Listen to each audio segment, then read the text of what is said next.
কে এই জন্মে অন্তত আমি আমার নাম থেকে শুভশ্রীকে সরাতে পারবো না, বা শুভশ্রী।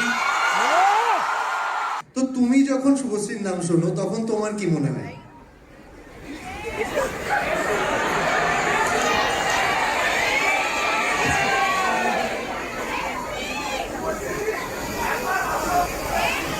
কি মনে পড়ে, কি কথা মনে পড়তে পারে? আর তোমার কাছেও সেম কোশ্চেন আমার। না, কি উত্তর হতে পারে কি জানো, এমনি ওকে। না না, but see the thing is that কে রোহন, একটা জিনিস let me be very clear, আর মনে হয় কি তোমরাও সহমত হবে, কে এই জন্মে অন্তত আমি আমার নাম থেকে শুভশ্রীকে সরাতে পারবো না, বা Subhashree. half truth is more dangerous, let me complete. তো ওর এই জন্মে শুভশ্রীর নাম থেকে আমাকে সরাতে পারবে না যখন জুটি নিয়ে আলোচনা হবে, অন স্ক্রিন জুটি নিয়ে আলোচনা হবে।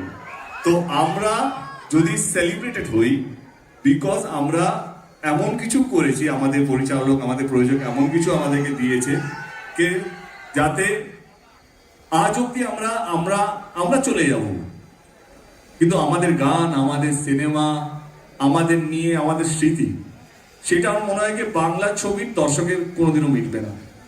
প্রজন্ম চেঞ্জ হবে। আজকে আমরা উত্তম সুচিত্রা নিয়ে আলোচনা করি, আমি বলছি না আমরা সেই জায়গায় পৌঁছে গেছি। সেই ভালোবাসা, ভালো লাগা না এমন একটা জিনিস, সেটা থেকে যায়।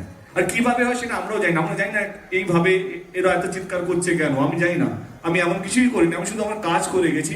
আমার ডিরেক্টর যা বলেছে সেটা মন দিয়ে চেষ্টা করেছি করার জন্য। আমি আমার ব্যবহার ঠিকঠাক রেখেছি যাতে মানুষের এটা না মনে হয় যে দেবের ছবি হিট হয়ে গেছে বা দেব এমপি হয়ে গেছে বলে বেশি ফুটানি মারছে, তা নয়। তো I have kept a check on myself. তো আমার মনে হয় যে এই যে জুটি, সত্যি আমারও ভালো লেগেছে।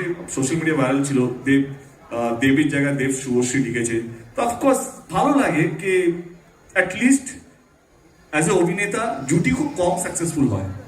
মানে খুব যদি 100%-এর মধ্যে খুব কম জুটি, আমার মনে হয় পার্সেন্টেজ অফ 2 or 3% জুটি যেটা সেলিব্রেটেড জুটি হয়, আদারওয়াইজ সব প্যারিং হয়, জুটি হয় না। তো আই থিঙ্ক ফর্চুনেট যে শুভশ্রীর সাথে 10 বছর আমরা কাজ করি। যদি Dhumketu suppose to be last film যেটা আমরা কাজ করেছি, তার সত্ত্বেও আমাদেরকে নিয়ে এই উন্মাদনা, এই মাতামাতি, তো ডেফিনেটলি ভালো লাগে।